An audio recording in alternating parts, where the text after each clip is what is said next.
The boy's sneakers were still tied when they found him. That's what the mother remembered later, in the years that followed, in the depositions and the anniversary vigils and the documentaries that would come and go like seasons. She remembered that she had double-knotted them that morning because he was always tripping, always catching the laces on chain-link fences and fire hydrants, always moving faster than his feet could carry him. His name was Edward Hope Smith, and he was 14 years old when he vanished on July 21, 1979, in the Techwood Homes public housing project in Atlanta, Georgia. He had been skating. The July heat made the asphalt soft enough to feel through the wheels, and he told his friend he was going to the store for his mother. Just 2 blocks, just a Coke and back. They found his body 6 days later in a wooded area off Niskey Lake Road, strangled, partially decomposed, wearing those same sneakers with the double knots still holding. Edward was not the first. He would not be the last. Over the next 23 months, 28 more children and young adults would disappear from the streets of Atlanta. Most were black. Most were poor. Most were boys. And for 2 years, the city that called itself Too Busy to Hate would become a necropolis of missing person posters, a place where parents walked their children to the bus stop with kitchen knives in their pockets, where entire neighborhoods instituted curfews that the police had not, where fear moved through the air like humidity, thick and inescapable. This is not a ghost story. There were no spirits here, no curses, no demons in the pines. The horror was human. The horror was structural.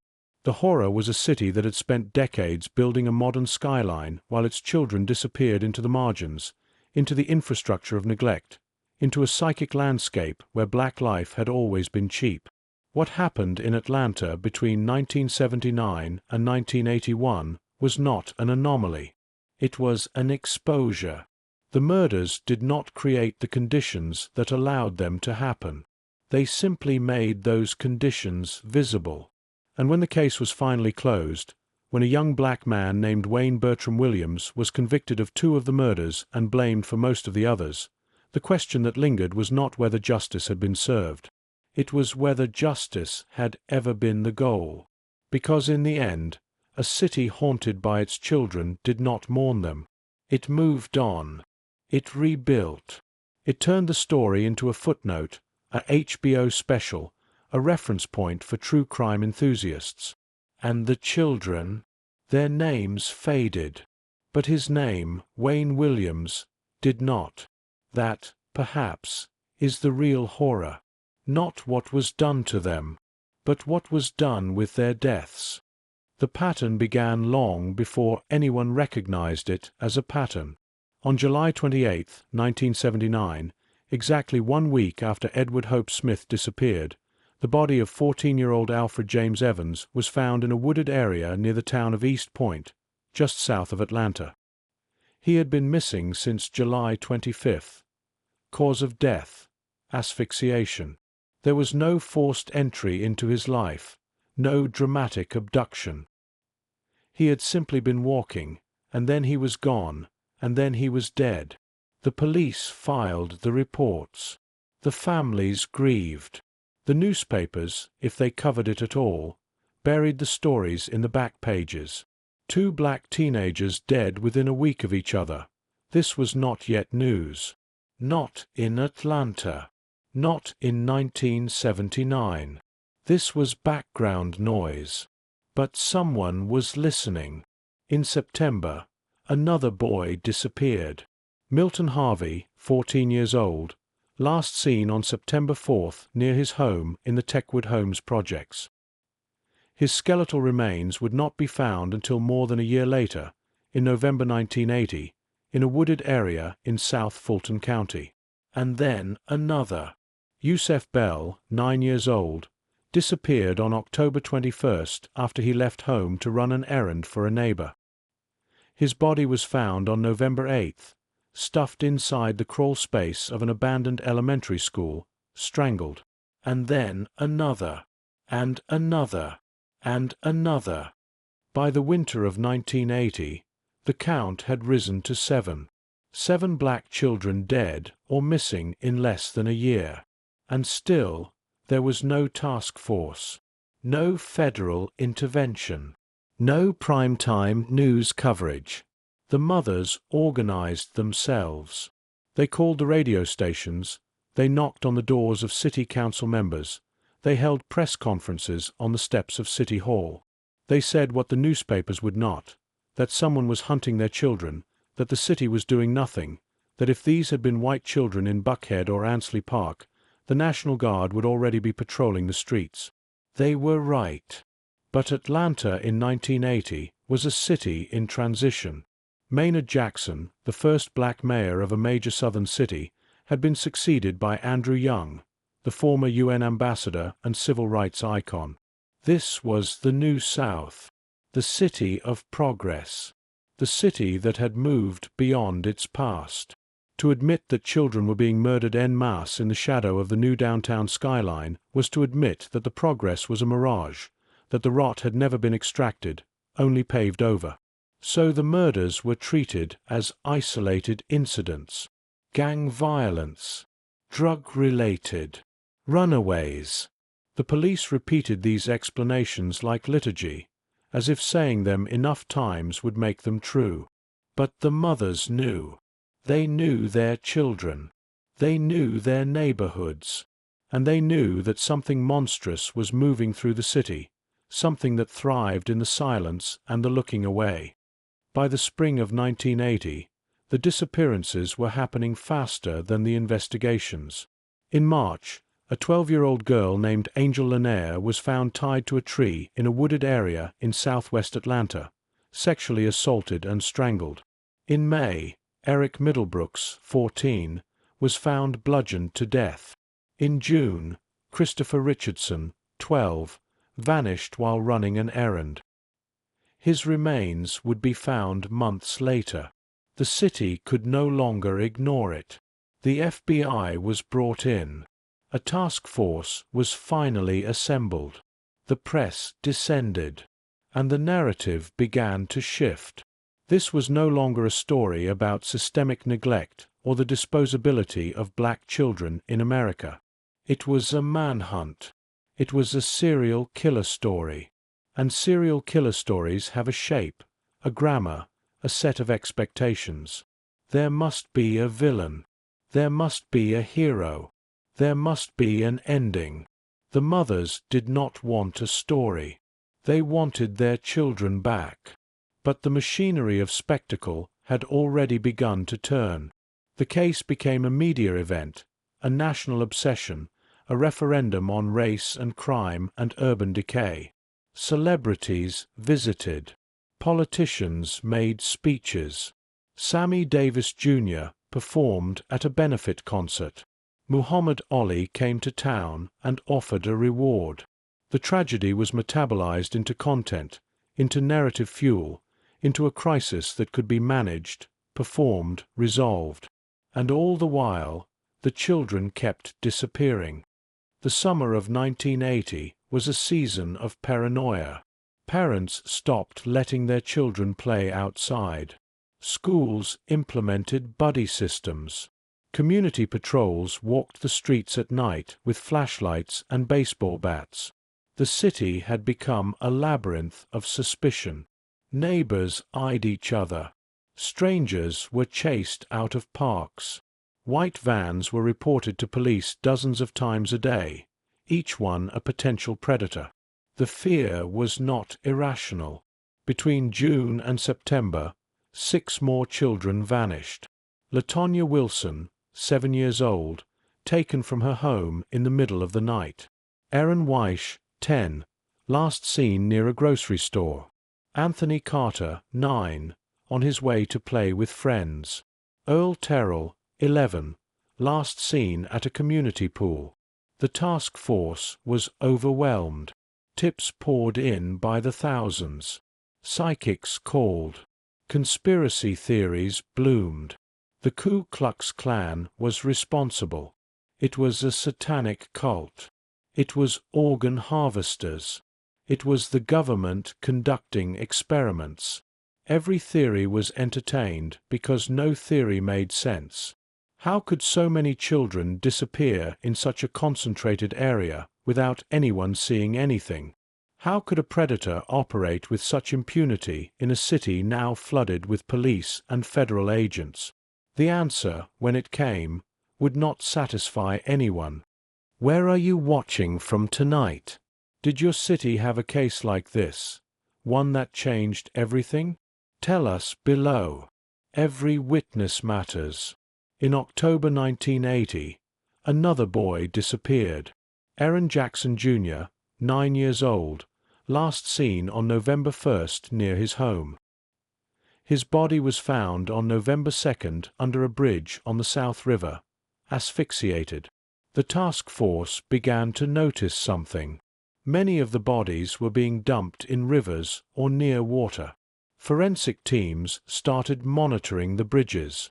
On May 22, 1981, at approximately 2:30 in the morning, a surveillance team staked out on the James Jackson Parkway Bridge over the Chattahoochee River heard a loud splash. A car was crossing the bridge. They stopped it. The driver was a 23-year-old black man named Wayne Bertram Williams. He was a freelance photographer and self-styled music promoter. He lived with his parents. He had no criminal record. He was polite. He was cooperative. He said he had been on his way to meet a woman named Cheryl Johnson about a possible audition. The police let him go. 2 days later, the body of Nathaniel Cater, 27 years old, was pulled from the Chattahoochee River. Fibers found on his body were later matched to fibers found in Wayne Williams' home, in his car, in the environment he moved through. It was not definitive. It was not a confession. But it was enough. On June 21, 1981, Wayne Bertram Williams was arrested and charged with the murder of Nathaniel Cater and Jimmy Ray Payne, another adult victim. He was never charged with any of the child murders. But the implication was clear. The prosecution would argue, and the jury would believe, that Williams was responsible for at least 23 of the 28 deaths on the official list. The trial of Wayne Williams began in December 1981 and lasted 2 months.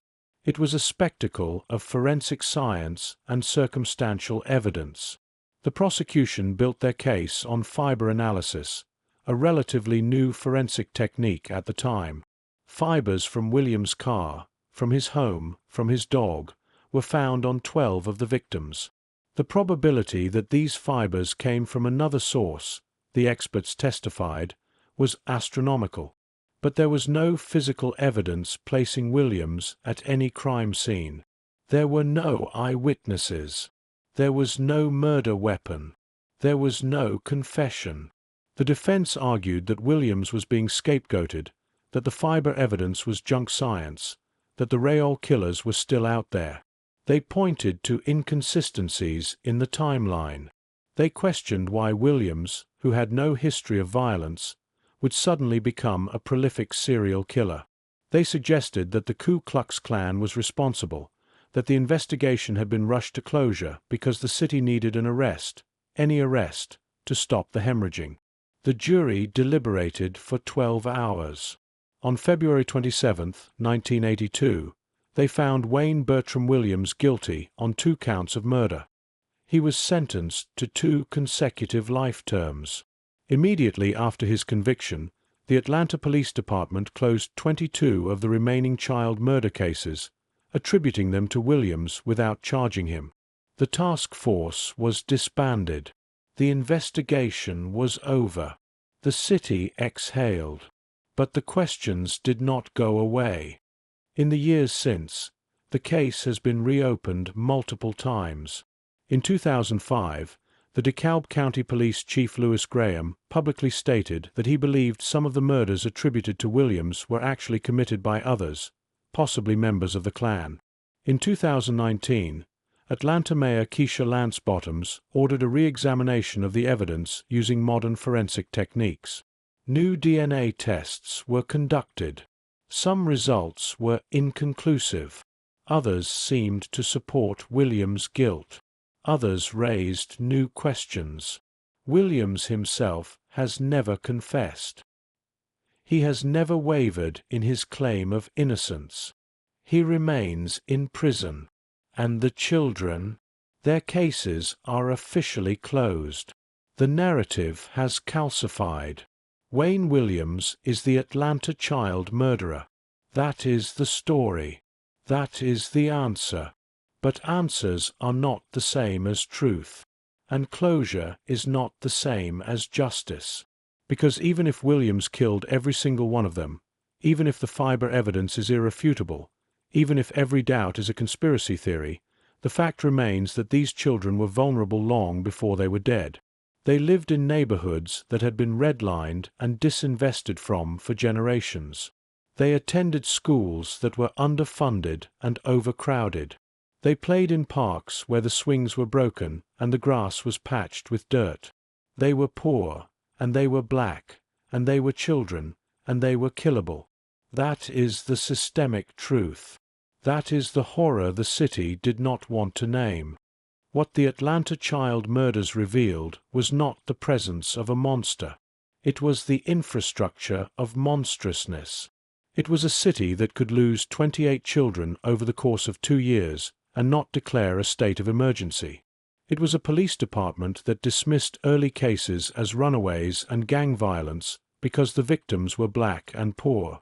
It was a media that only cared when the body count became sensational enough to sell papers. It was a country that could watch it all unfold on the nightly news and then forget about it the moment an arrest was made. The children did not die because Wayne Williams existed. They died because the conditions of their lives made them disposable. And when they were gone, the city did not ask why it had failed to protect them. It asked who had killed them. It asked for a name, a face, a single point of blame. And when it got one, it closed the file. It moved on. It built more skyscrapers. It hosted the Olympics. It became a tech hub. It continued to call itself Too Busy to Hate. And the children became a footnote, a cold case, a Wikipedia entry, a true crime podcast. We remember the killer's name. We do not remember theirs. That is the covenant. That is the transaction. We trade their humanity for our narrative satisfaction. We need the villain more than we need the victims.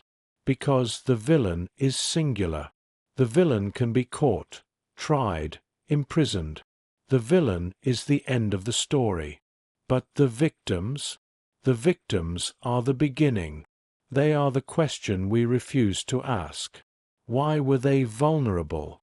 Why were they alone? Why were they worthless to the city until they were dead? Those questions do not have a single answer. They do not have a convenient suspect. They require us to look at structures, systems, histories. They require us to admit complicity. And so we do not ask them. We say the name. Wayne Williams. We close the file. We move on. But the children are still there, in the archives, in the photographs, in the missing person posters that yellowed and peeled from telephone poles decades ago. Edward Hope Smith, with his double-knotted sneakers. Alfred James Evans. Milton Harvey. Yusef Bell, 9 years old, found in a crawlspace. Angel Lanier, tied to a tree. Christopher Richardson. Latonya Wilson. Erin Weish. Anthony Carter. Earl Terrell. They are still there. And they are still asking the question we have spent 40 years refusing to answer. Not who killed us, but why were we so easy to kill? That is the horror. Not the hand that strangled them, but the city that let go.